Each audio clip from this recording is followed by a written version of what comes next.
Hi everyone. So this is the inside of the shed. It's a 12 by 28 Liberty shed. It has the LP tech shield on the walls and on the ceiling. It's kind of a blank slate right now. Still has the delivery 2x4s going across. Those have to come out. They'll be hammered out. The ones in the corners as well are braces so that they can deliver it and the thing doesn't fall apart. But it's pretty amazing how this thing got on location. But for now, working on the electrical. Melanie put in a bunch of electrical boxes, added about 5 more boxes. It came with 5 and just added a couple more, anticipating different kind of uses. Got an electrical box right here in front of the double doors for electric fireplace, anticipating here that I'll have a fireplace here, electric plug into there, and that way the electricity is hidden. And then over here, anticipating like a little TV, and a little bed over here. It's not going to be a tiny home, but if somebody wants to make it into a tiny home, it'll be already set. I'm not sure it meets the specs or anything for a tiny home, but and in this corner, I have to figure out how to put this outside outlet on. Because it's really confusing. Does anybody know how to do these? Yeah, if anybody knows, let us know. Look at this. I don't know if this gets knocked out. Like that's the outside. This This attaches. is the outside. So it goes Yeah. like that. And so that's your plastic. And this. But the guy at the store said we needed one of those boxes also. Right. Which we don't know. Careful, you just lost the screws. But the electricians will be here hopefully this week to draw the line in of power from the street to the shed.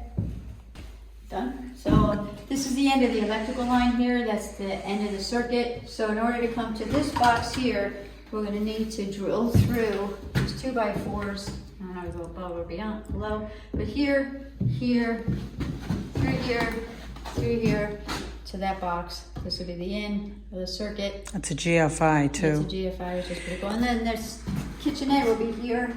I'm gonna put like board here, sink here, anticipating that, and then a board. I got Coming off of tabletop. here? Nope, just along the.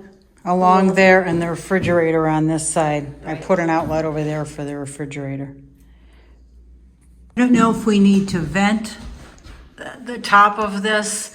Obviously, there's a ridge line and there's a vent there and there's a vent there, and I don't really know how to do that. So I need to find out more about how to evacuate the air. I don't even know. It's like you want it to breathe, so I don't know. think he closed it in. It is stuck out a little bit. It's a good 2 inches out from the wall. So I think if we do a spray foam insulation, they'll spray around it. They're not going to spray in it. And then you can lay whatever. I don't, Gonna you put up do, there. so you leave it open, but You leave it open so it breathes. See, with spray foam, it's gonna hit that. It's gonna be on top of that. You're not gonna have your traditional air pocket behind it. I'm not sure I found it. They'll close it in. They'll tape it off so they don't spray foam inside of that. No, I'm not talking about that. Traditionally, when you put insulation up here, you leave a pocket of air between that The ridge vent, silver looking stuff. Right, the ridge And- vent? No, Okay. the silver looking stuff and the insulation. There's a gap there. So it can breathe from there, and then you put holes over underneath there in like the soffit area so it breathes and it doesn't. I don't know if you need to do it with this particular, this is called, what's this, radiant barrier, this silver stuff. So I don't know if you need to do what I'm thinking. It's not traditional. Closed cell spray foam, which for every inch is R7 or R8. We don't know if we're gonna do that. It would be R13, R14, but it's the most expensive way, but it's the most efficient way because it's waterproof, seals you from moisture underneath. So if you do underneath the shed, it'll be a nice moisture barrier, and then the insulation values. We just need to get more information because we have this silver radiant barrier. I don't know if it We'll say about the requires something else. Yep. Yeah.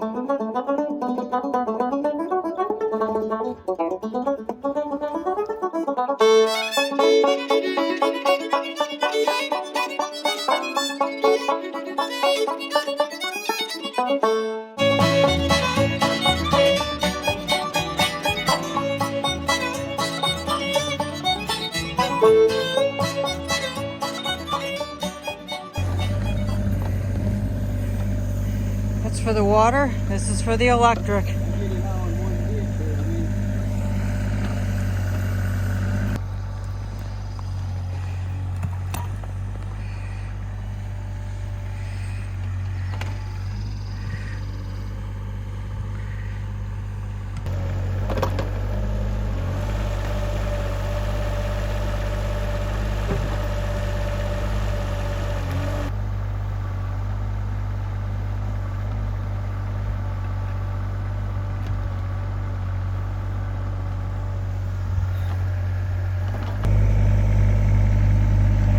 Here's the drain culvert, that black piece right there going that way. He's gonna go under it because it's only about 8 inches, 10 inches down. So he's gonna dig under it.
This is some reclaimed pine that I found, and it was expensive and it wasn't even. It would have required a lot of work, so I decided just not to do this. It was cheaper to just go to Lowe's and buy tongue and groove.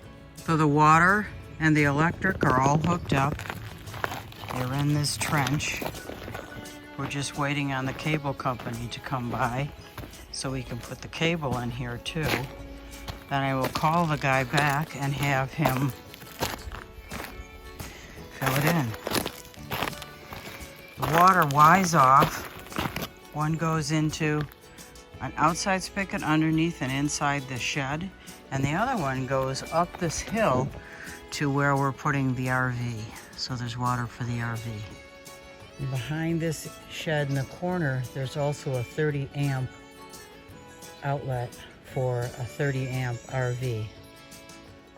We are getting more fill, little by little, but it's not coming like it did in the beginning. We don't know how long it will take to fill this gully in, but we're patient.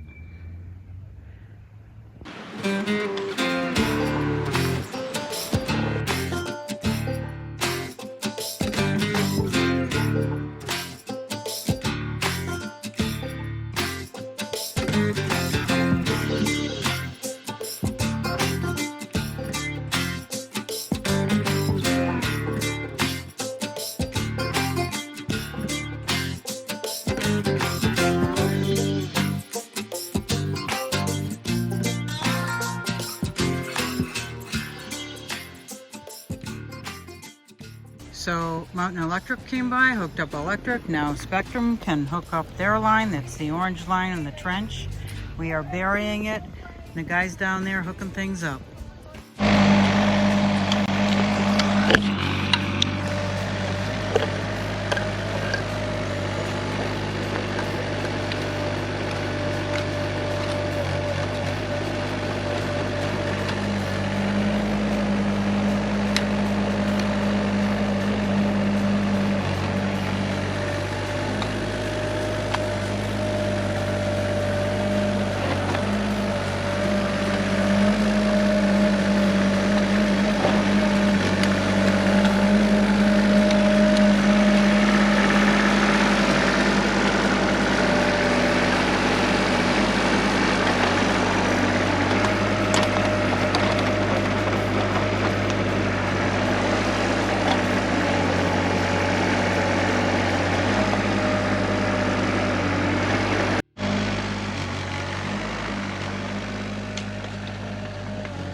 So before they closed in this ditch here, I attached another water feature so you could have water in this top level by the road's out there.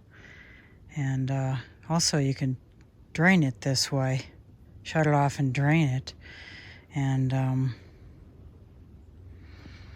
looks kind of like it's leaking though. I put Teflon tape. This is Teflon tape. Yeah, it needs to be tightened even more, so I'll have to come back and do that later.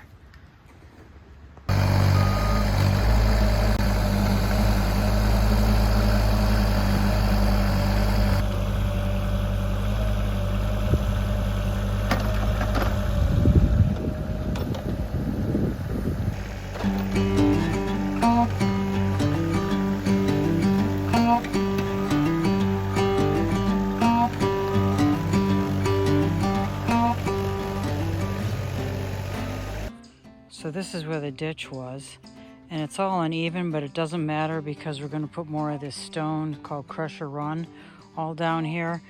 This fill is going to come in here, and we don't know exactly where it's going to end and run off. So, but over there, I'm going to smooth that out so it looks good, not so chunky.